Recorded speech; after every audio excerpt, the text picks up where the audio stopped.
50-yard drive. Definitely something hit the second tower. Approximately 2/3 of the way up. You got visible fire showing out there. Suggest to the incident commander Fort Davis to transmit a signal. He just fucking hit it! Another plane just hit it! Oh my God, Hussein! Hussein, what the hell is going on? Hussein, this is an act of sabotage. Hussein, did you see what I just saw? No plane going there. Man, what's wrong with these guys? Hussein, it's got to be sabotage. Hussein, it's got to be sabotage. Jim, I saw the plane going there and I was laughing at it. No, it did. It just hit. Another plane just went right into it, Hussein. Man, I saw the plane. It went into the other building. Hussein, it sounded... My God. Hussein, this is a terrorist act. You know that, don't you? I just thought, look at the guy who... Hussein, I'll tell you what. Hussein, we're probably going to be there's going to be other targets all over the country today. We're being attacked, my friends. This is it. Coming in or out? Huh? In or out? I'm leaving. You out of here? Where are you guys from? St. Louis, Missouri. I remember that day like anyone. I heard the news on my radio. My mother called and said your brother's son is somewhere in the city and we just don't know. So I drove like hell back to Jersey to pick up my dad and strike out to find my brother who we still had not heard from. Then we headed up Highway 109. Well, we got as far as Hoboken and we saw that skyline smoking. Then a call came through on my mobile phone. I said, hey brother, we're coming to take you home.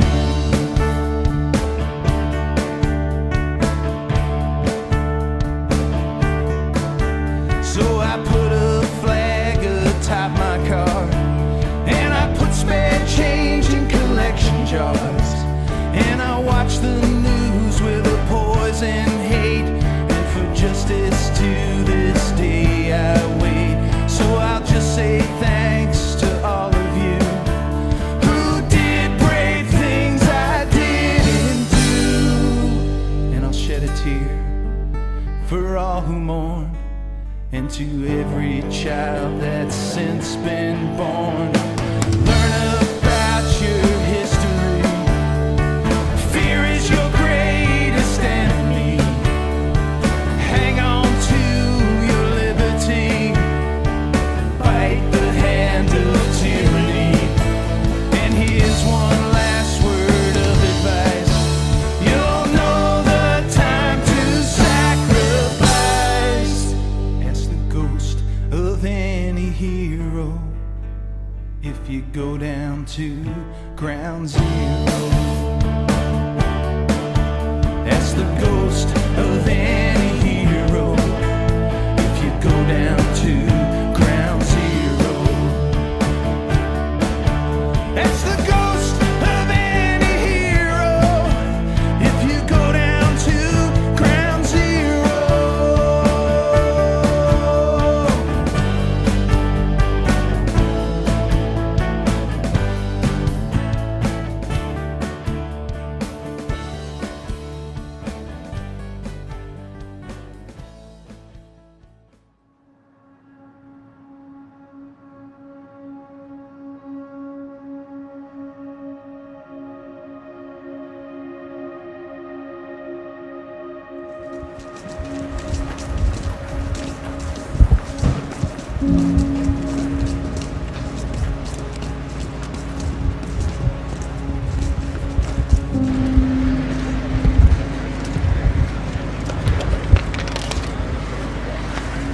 Okay, you get something to eat?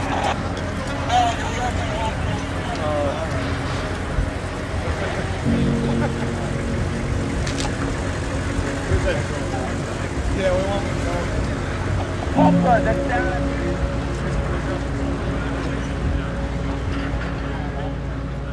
The September 11th attacks on the World Trade Center elicited a large response of local emergency and rescue personnel to assist in the evacuation of the two towers. resulting in a large loss of the same personnel when the towers collapsed. After the attacks, the media termed the World Trade Center site Ground Zero, while rescue personnel referred to it as the Pile. They are using FDNY personnel first. Using FDNY personnel first, so there's a large waiting pool down there for the volunteers and the out-of-towners that they're going to be using. And we've just been evacuated. There's been multiple bomb threats down there, as well as a secondary collapse of what was remaining of the 6 floors of the South Tower. So pretty much everybody's been pulled out of there now until everything's done. In the ensuing recovery and cleanup efforts, personnel related to the metalwork and construction professions would descend on the site to offer their services and remain until the site was cleared in May 2002. In the years since, investigations and studies have examined effects upon those who participated, noting a variety of afflictions attributed to the debris and stress. It's getting frustrating just sitting out here. We're here to be used, and we're just waiting. That's all. You don't want to be down there. Have these guys been in there yet? We haven't been in there yet. Tell me what's going on. We don't know. Just hurry up and wait. We're waiting to find out.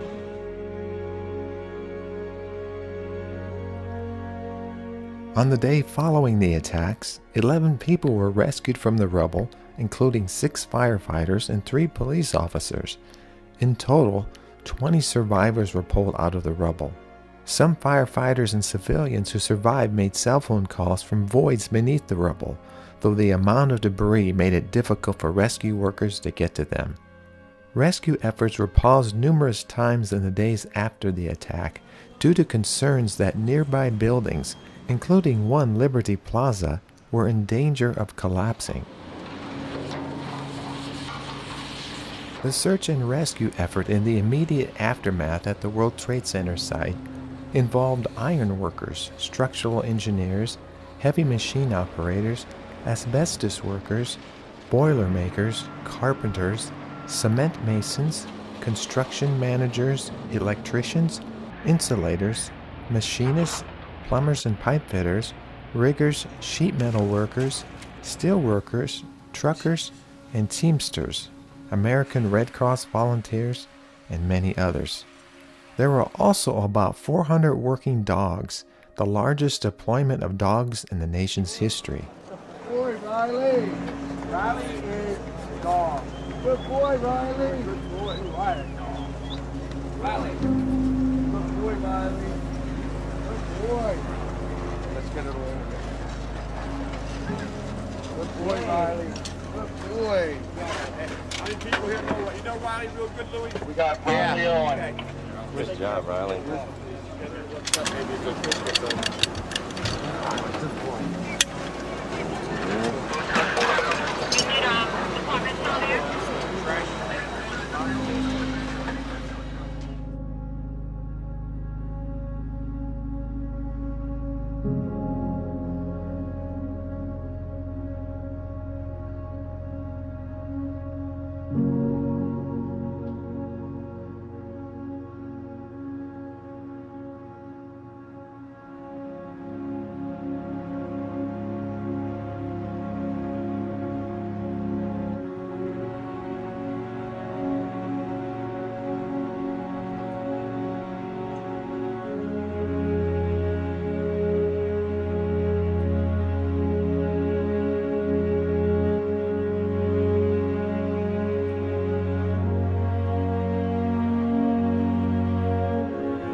days went into nights and nights into days, and your training kicked in. The first night, I remember I was frightened, and I actually had started to break down in tears and got comfort from my dog. And then the training just kicked right in and we went to work. It was a very, very frantic time, those first couple of days. I remember a firefighter saying, we need a dog here, we need a dog here, we need a dog here. And we were trying to give our dogs little bits of breaks, but it was difficult. At one point, one of the firefighters grabbed my dog around the neck and tried to push her head in to sniff a hole. We'd already checked, but they were just so frantic to find their brothers, their loved ones. One day, our last shift, we were leaving the site. My dog had become overheated, and we got a state police escort back. And I had a plainclothes officer come up to me. Detective had his badge, and he pushed a picture of his son in my face. And he said, please, please, have you seen my son? And he was just, his voice was just so wrecked with emotion, and I started to get teary-eyed. And then he took a brown paper bag that had his son's shirt in it and pushed it into my dog's nose, and he said, please go back and look for my son. I beg you, please just help find my son. And at that point, I just emotionally lost it, and I asked one of the officers to please hurry us along and make our apologies. And there were more dogs coming that were fresh. It was very hot for the dogs. There were still a lot of hot spots, and my dog had just become overheated. So we had to go back. But those are a few of the things that really stand out in my mind, was the officer, and then the chants by the firefighters. The chants, like I said, they'll live with me forever.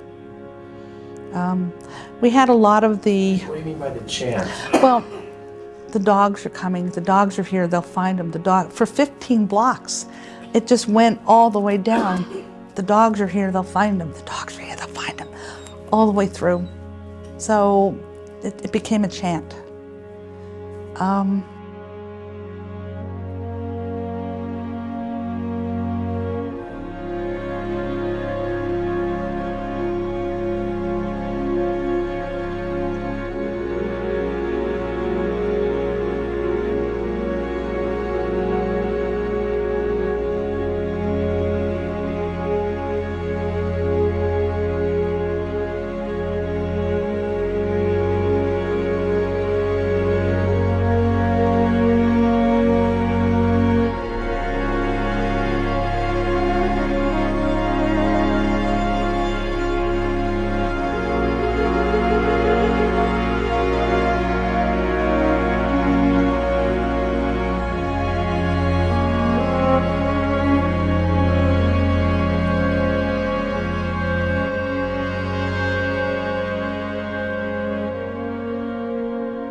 I'd say about 6 o'clock, around 6 o'clock. I remember that 6 o'clock, about that time, was when people were starting to pray, because they knew that nobody was coming out,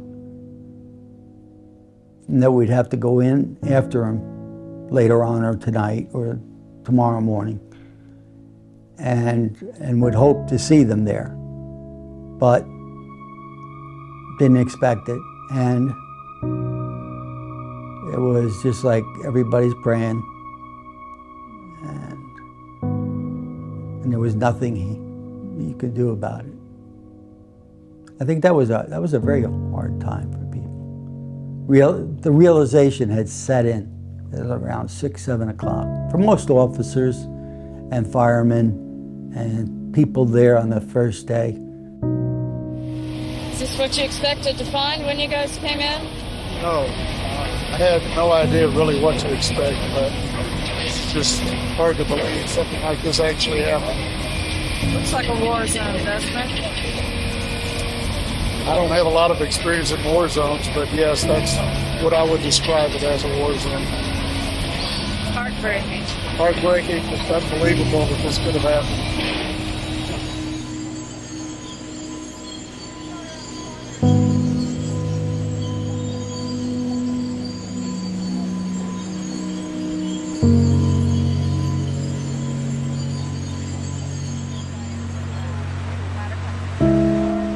When I first saw the destruction, I couldn't believe it. It was just blocks and blocks and blocks and blocks of girders and steel and concrete, pulverized glass. There were fires everywhere, poking up through the steel. The smoke was so thick with not only toxic smoke but glass particulate, and it would actually shine as it was floating by. And at that point, we didn't have masks. It was still kind of early. You know, we started to work, and the feeling was that we're like ants, you know, showing up on this mountain, and very little equipment to start with. I mean, hand, and buckets. And what can we do here? What are we going to do? How are we going to even make a difference? And we just started to get to work right away, digging. You could dig only so far, and then you'd hit steel, and you'd have to wait for the iron workers to come and cut. You know, we were allowed in stages. You know, you weren't able to go on your own. You worked as a unit, you were assigned to this spot, and that's it. And you dug till you found something or someone. And then you take a break, and then you go back and do it again. And that's it, you know. Not much more you can say. Was there always that hope that you might find a survivor? In my mind, no. Not when you have, how many 1,200 feet of steel coming down in concrete, and the only thing that I remember that was identifiable was on the old touch-tone phones. You had the disc that went around the little squares. That's the only thing that survived. There was no carpeting. There was no metal. There was nothing that I saw. It was all obliterated, and the silence was overwhelming. You heard no more of the pass alarms, no more of the sirens going. It was just dead calm, dead quiet. So, in my mind, hopefully God willing, but you had to be a realist. But that's the way I looked at it, and I still do. And it's normal. You go to a building that explodes, you tend to see the same thing. You see telephones, you see filing cabinets.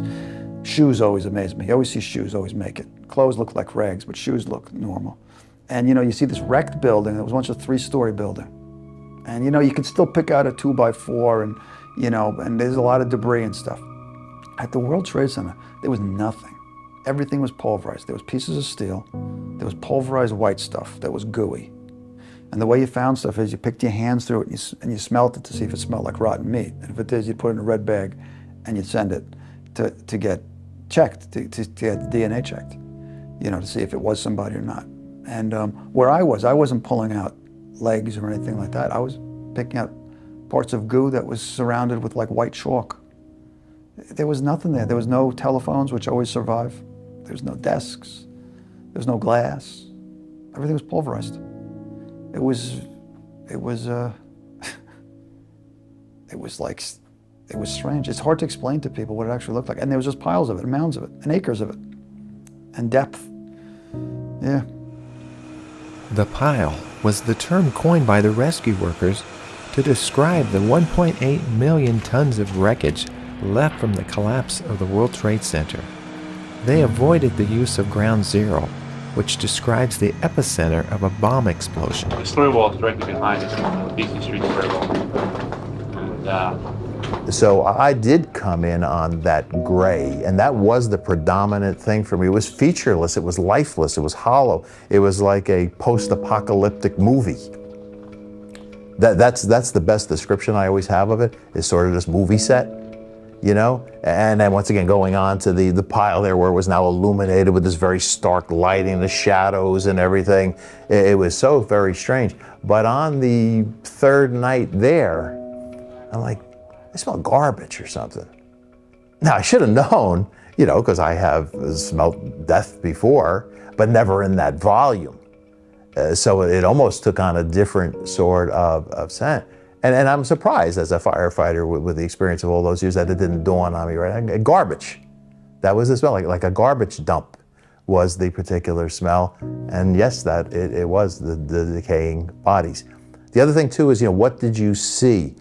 You expected to see this horror, but it was kind of a little bit void of it, covered by that gray. You know, I could see body parts and stuff, but when they were masked, you didn't see the horror of it again, that sort of thing.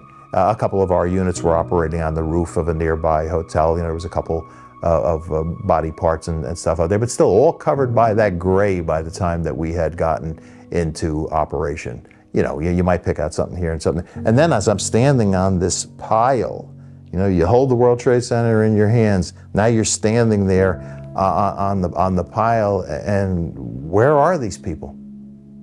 You know, the 2,000 some odd people. Where isn't there something here of any substantiality? And poof, like that impacts me. Like I said, the horrors of a death that resulted in your body non-existing anymore for the most part. And you had said that those that have much more experience with the event than myself had told you that there was really nothing much to be found. Parts, you know, very few intact people and stuff. So it almost minimized it in a way that this catastrophic event happened. I'm sure on a battlefield, there was bodies all over the place, physical evidence of what had happened. Here there wasn't that phenomenal amount of evidence. You know, and then nothing was cleaned up by the time I got there, you know, several hours later. There was no recovery or anything at that particular point. It was what it was. There was not bodies all over the place. They were there, but they were covered with gray. And then by the ensuing nights, yes, some stuff was recovered, so it was even cleaned up that much more. But still, I felt those close to 3,000 bodies under me. I said, they are here. Is there one right next to me? And moving the stuff was, you know, not easy. You really couldn't get, you know, a heck of a lot done. It got done over time and over time and over time, but you needed equipment, you needed this and that. And I say we were only there in the initial stages, you know. Tell me what happened when that collapse took place of Building 5. It was actually the south building. Everyone just became very frantic. Everybody ran, and we were immediately told to evacuate, as well as all the personnel down there, until the secondary collapse has ceased. And there's been bomb threats as well, so it's been reported. Other than that, it's just a mess. It's absolutely unbelievable.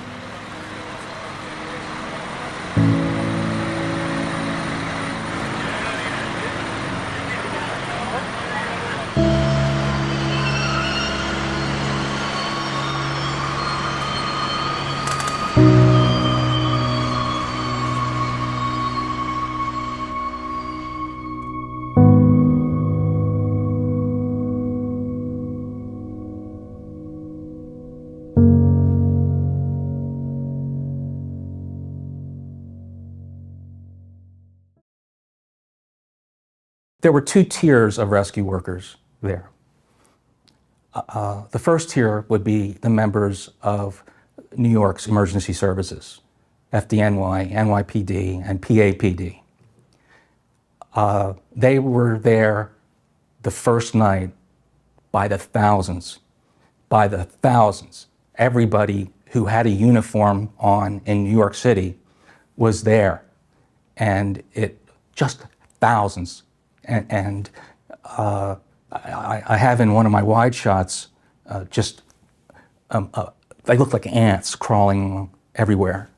And the reason why was that as they dug, they had to move the dirt out to the periphery, out to the perimeter. And so they used 5-gallon buckets. And they filled these 5-gallon buckets, and they had a bucket brigade that literally moved a bucket on out.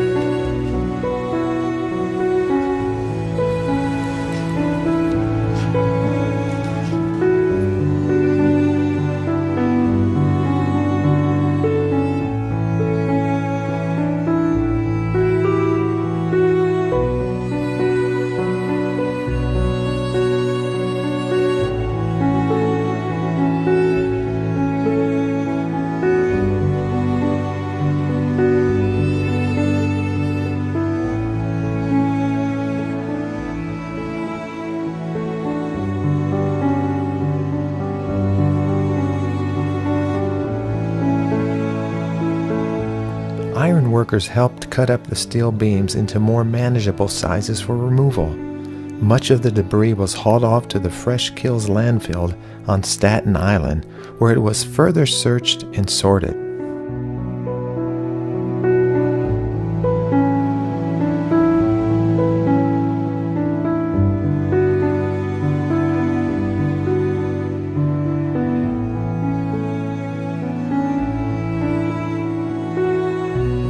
According to the New York Times, by September 24, 2001, more than 100,000 tons of debris had been removed from the site.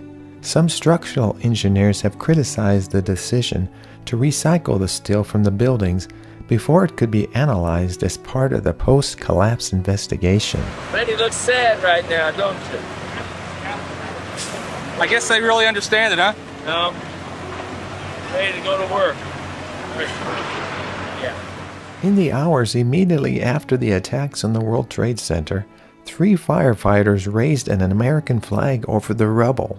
The flag was taken from a yacht, and the moment, which was captured on a well-known photograph, evoked comparisons to the iconic Iwo Jima photograph.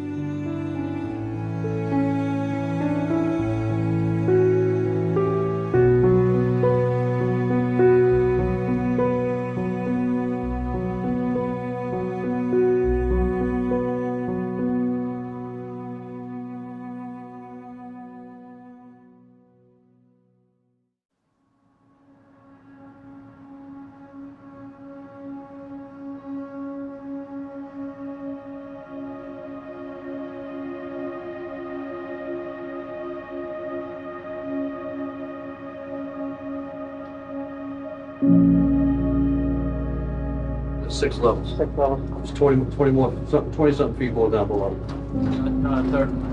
Third, I'm sorry. Yeah, you don't need So it's 30-something feet down. Now after the car fires went out, we brought units in and we searched all this as much as we could. We're gonna try and get around the rest of this. Yeah, we've been in one. Hazards at the World Trade Center site included a diesel fuel tank buried 7 stories below. Approximately 2,000 automobiles that had been in the parking garage also presented a risk, with each containing on average at least 5 U.S. gallons of gasoline. Once recovery workers reached down to the parking garage level, they found some cars that had exploded and burned. You can see how this slab crack dropped down. You see the heavy devastation here. There's actually some storage. This is the slab above us. I drop right down. It gets a little difficult maneuvering in here. Even climbing through that, they've literally been through there into that, checking that out. You can literally have, here's a slab level right here. The north tower, some spots is still a little bit of, down here burned for probably, smoke was coming out of here.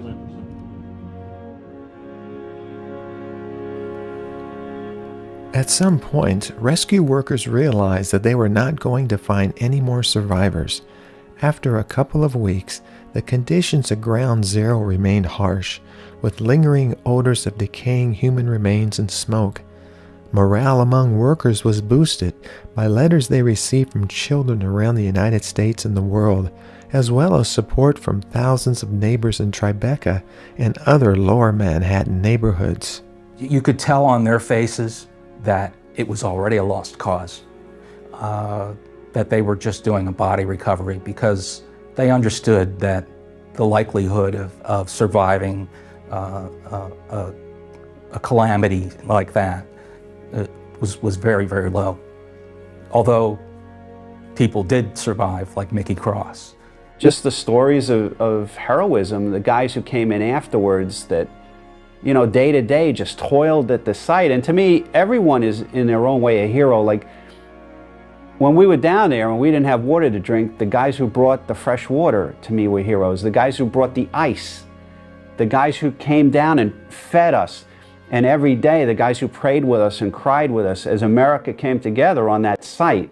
The effort that at least the guys on the pile, they started calling the Home Depot, and they considered to be the best effort to get to them what they wanted, was something that grew up organically. And everybody, there were only about a third of the people were New Yorkers who were working with me. There were a third who were from New Jersey and close by, and a third that were people from Florida and Ohio, and someone from Texas. They must have flown in and somehow walked over a bridge to come and be there to help out. It was just astounding.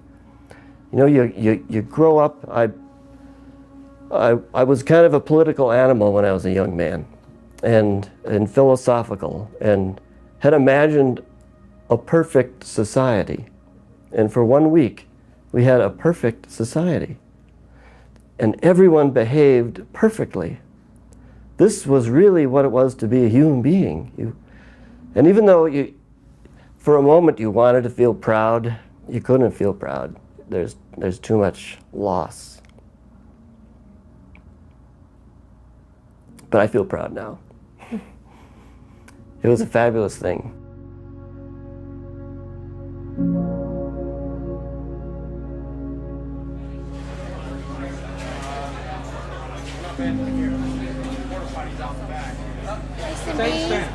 Arroz con gandules, pollo frito, ensalada, ensalada de macaroni, de papa, un poquito de todo.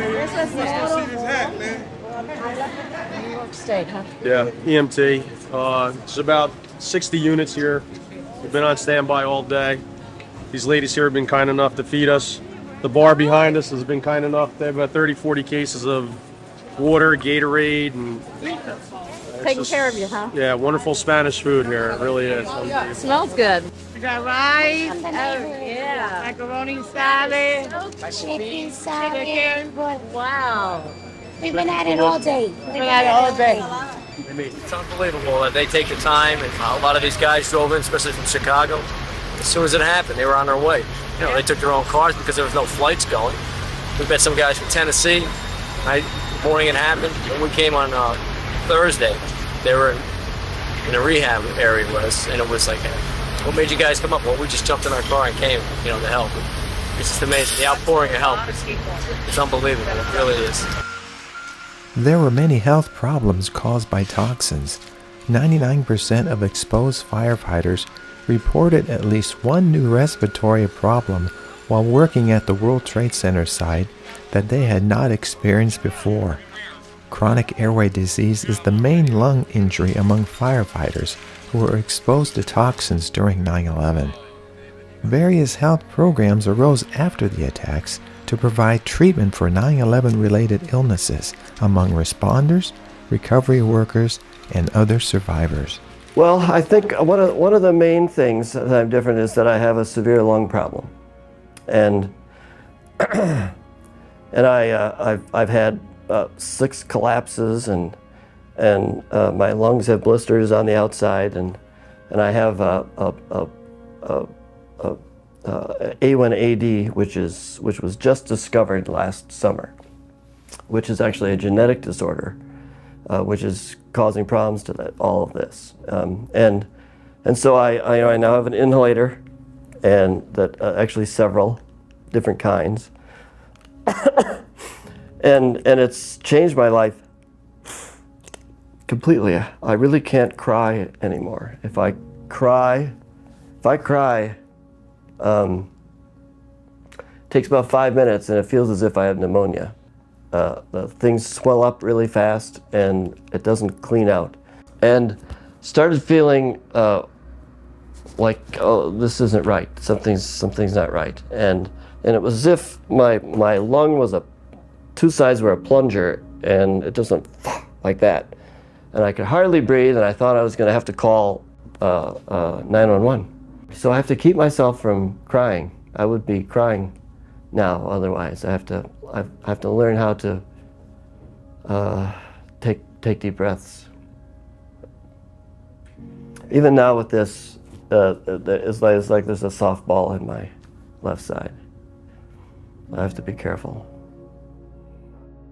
For us, we arrived, we did our job, we tried to do it for as long as we could. Our health has suffered greatly from the exposures, and I could feel it while I was down there.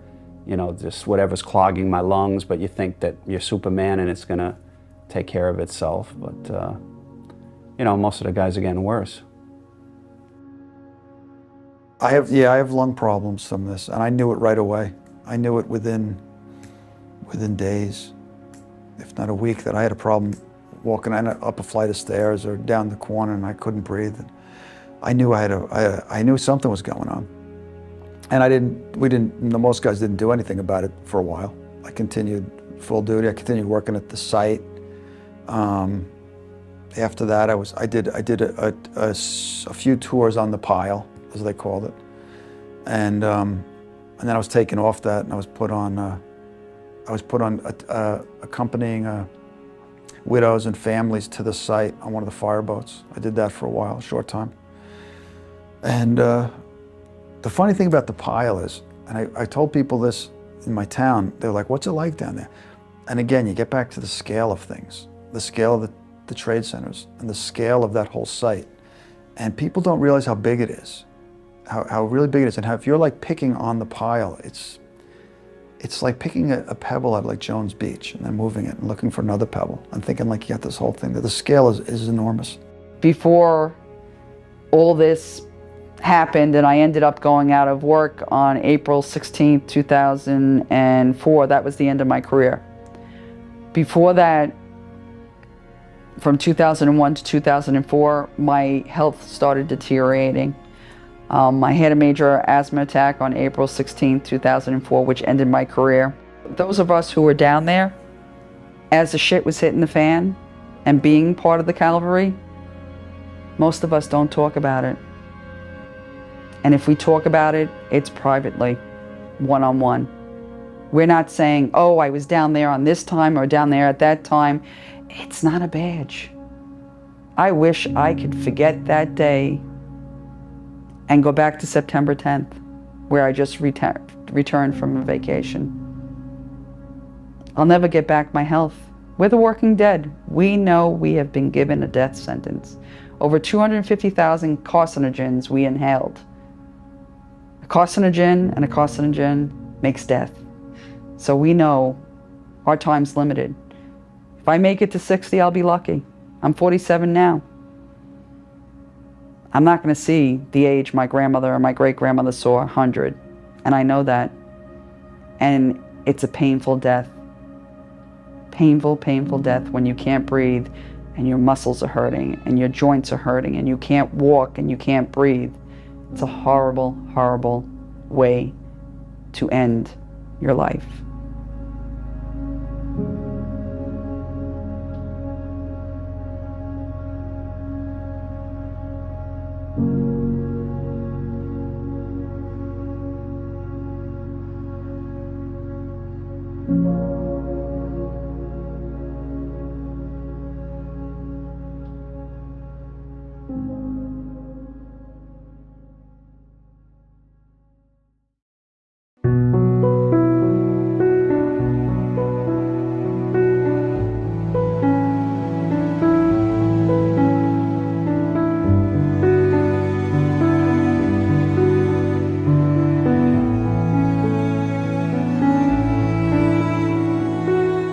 I was there nearly 3 weeks, and you're right. It was like watching a Twilight Zone episode, you know, where the guy in the bank walks out, and the guy who played the Penguin, Burgess Meredith, I remember, and that's what it felt like to me.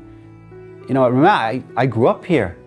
You know, I hung out there with my kids. You know, I had friends who worked in there. There were some unusual things that took place at Ground Zero. Things that some people would say were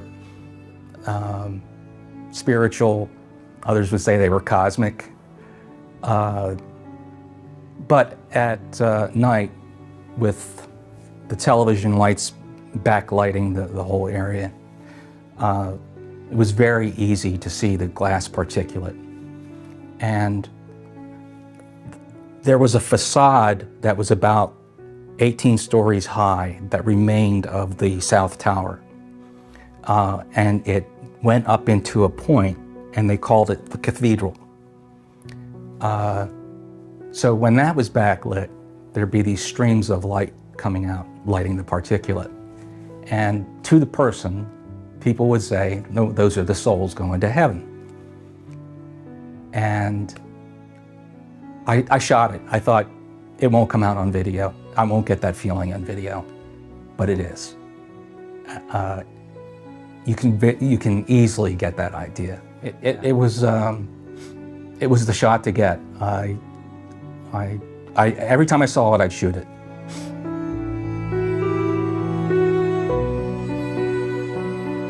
I don't describe that time in the apocalyptic sense. It was a utopia that was on the edge of an apocalypse. Everyone was so wonderful, and even when there were factions who still had their signs about how we treat the Palestinians and all this other stuff at Union Square, everyone loved each other. Everyone knew that we were all on the same team, and they put paper out all on the ground, and people wrote things so that right next to someone might say, let's just nuke them. There would be something about peace and love, and it would somehow be the same message. When firefighters would go by, everyone would stop and cheer. They were the rock stars. And that's not the same anymore. And, those guys worked so hard. Those guys, every day they put out something that I can't imagine. And the guys on the pile, every day they didn't know if it was gonna collapse and they were gonna get killed. And everybody worked so hard so that it was 6 or 9 months and the place was clear. And then it stayed clear for the next 6 months, and then the next year, and then the next year. And people started honking again. And people started not noticing the policemen and the firemen again. And people started cheering for TV stars again. And you felt like it was lost. But it's not all lost.